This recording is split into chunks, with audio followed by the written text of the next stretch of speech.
وہ ڈیلیور کرتا نظر آئے گا. 3.5 سال کے اندر آپ کوئی ایک بڑا کارنامہ بتائے کہ آپ نے کیا کیا. آپ نے کوئی ایک دن جانے دیا جب آپ اپنے سیاسی مخالفین کو چور اور ڈاکو نہ قرار دیتے نظر آئے. آپ پاکستان کی ایک مسخ جو تصویر تھی وہ دنیا کو دکھاتے نظر آ رہے تھے. آپ IMF کو کہتے ہیں کہ پاکستان کو قرضہ نہ دے.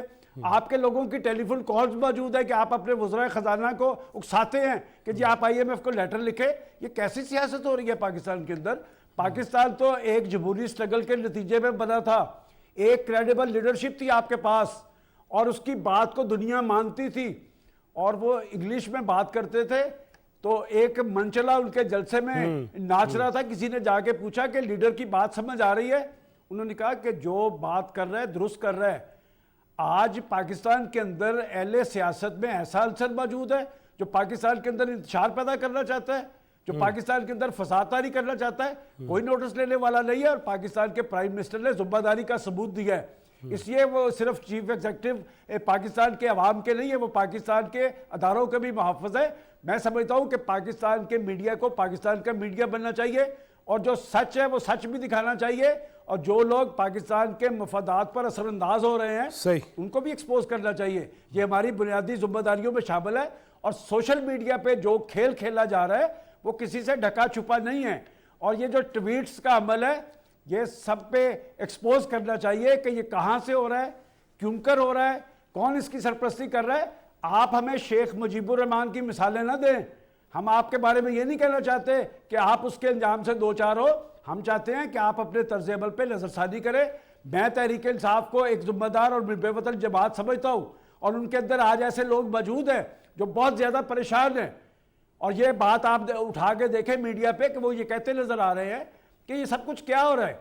تو میں سمجھتا ہوں کہ پاکستان کی سیاست کو مؤثر اور مضبوط بنانے کے لیے پاکستان کے اہل سیاست کو اپنے طرز عمل پر نظر ثانی کرنی چاہیے اور اپنی سیاست کو پاکستان کے مفادات کے ساتھ منسلک کرنا چاہیے. اگر آپ یہ سمجھیں کہ آپ آئین اور قانون سے بالاتر ہیں تو میرا خیال اس طرح کی سیاست کی پاکستان میں گنجائش موجود نہیں ہے. عقیل یوسف زئی صاحب سن رہے ہیں جی؟ اچھا, عقیل یوسف زئی صاحب ابھی بات ہو رہی تھی, رابطہ منقطع ہو گیا. ایک طرف ہم بجلی کی قیمتوں سے پریشان ہیں کہ بڑھ نہ جائیں. سلمان غنی صاحب بتا رہے تھے کہ شہباز شریف صاحب کے پاس کوئی فارمولہ ہے, کوئی چیز ہے جو آئندہ چل کے سامنے بھی اللہ کرے آئے. لیکن یہ مجھے بتائیں یہ کیا طرز عمل ہے کہ جہاں بجلی زیادہ چوری ہو رہی ہو, کنڈے ڈالے جا رہے ہوں, وہاں لوڈ شیڈنگ ہو جائے تو اراکین اسمبلی جا کے بٹن دبائیں گے اور پھر آوازیں یہ آئیں کہ میں خود بٹن بند کر دوں گا, پورا پاکستان تاریکی میں ڈوب جائے گا. یہ کیا طرز عمل ہے؟ میرے خیال میں یہ خطا تشویش بھی ہے. یہ جن کی کب جو ہے نا سلمان غنی صاحب ہم ہمارے سینئر ہیں, ہم ہمیشہ سے اس بیانیے کے حامی رہے ہیں کہ صوبوں کو اس کے حقوق ملنے چاہیے. 18ویں ترمیم ایک بہت بڑی کامیابی تھی جس کو سول حکومتوں نے اپنے اپنے صوبوں میں امپلیمنٹ ہونے نہیں دیا. یہاں پر 18ویں ترمیم کے بعد 2 حکومتیں آئی ہے یا 1 حکومت آئی ہے یا 2 حکومتیں 3 حکومتیں آئی ہیں. ان لوگوں نے اگر ایکسرسائز نہیں کیا تو اس میں جو ہے نا جو ڈیسیجن ہے یا ترمیم ہے اس کا کیا قصور ہے. ہم ہمیشہ سے یہ کہتے ہیں کہ صوبوں کے اختیارات میں اضافہ ہونا چاہیے. پاکستان کے فریم ورک کے اندر, وفاق کے فریم ورک کے اندر 18ویں ترمیم اور جو 1973 کا آئین ہے اس کے تناظر میں تمام حقوق ملنے چاہیے. مگر یہ کون سا طریقہ ہے کہ آپ بٹن کی جو ہے نا, آپ نے بٹن سے کیا بنایا ہوا ہے کہ میں جو ہے نا بٹن آف کروں گا, آن کروں گا. آپ کا ایک MP ہے وہ لوگوں کو ڈنڈے تما کر لے جا کر جو ہے نا وہ گیٹ اسٹیشن میں بیٹھ کر جو ہے نا اس پر قبضہ کر لیتا ہے. یہ پاکستان کا جو مین اسٹریم پرائیویٹ میڈیا ہے وہ یہ لوگ کیا تاثر دکھانا چاہ رہے تھے کہ پاکستان کے اندر ایک منتخب نمائندہ ایک پارٹی کا جس کی اس صوبے میں حکومت ہے وہ ڈنڈے لوگوں کو تما کر جو ہے نا وہ آ کر پیسکو کے ایک گیٹ اسٹیشن پر جو ہے نا حملے کرنے آ گیا ہے. وہاں پر اس نے ایکسرسائز بھی کیا. اس سے پہلے اسی پارٹی نے کور کمانڈر ہاؤس کے سامنے اور گورنر ہاؤس کے سامنے اور جو اہم مقامات ہے وہاں پر حملے کرنے کی کوشش کی. یہ تو کوئی طریقہ نہیں ہے نا. اگر آپ نے حقوق لینے ہیں تو اس کے لیے صوبائی اسمبلی کا پلیٹ فارم موجود ہے. آپ گورنر سے بات نہیں کر رہے ہو, آپ لیڈر آف اپوزیشن سے بات نہیں کر رہے ہو. جو کہ پیپل پارٹی اور مسلم لیگ جو کہ مین اسٹیک ہولڈرز ہیں ان کے درمیان اور آپ کے درمیان جو ہے نا اسمبلی کے فلور پر, گورنر ہاؤس کے فلور پر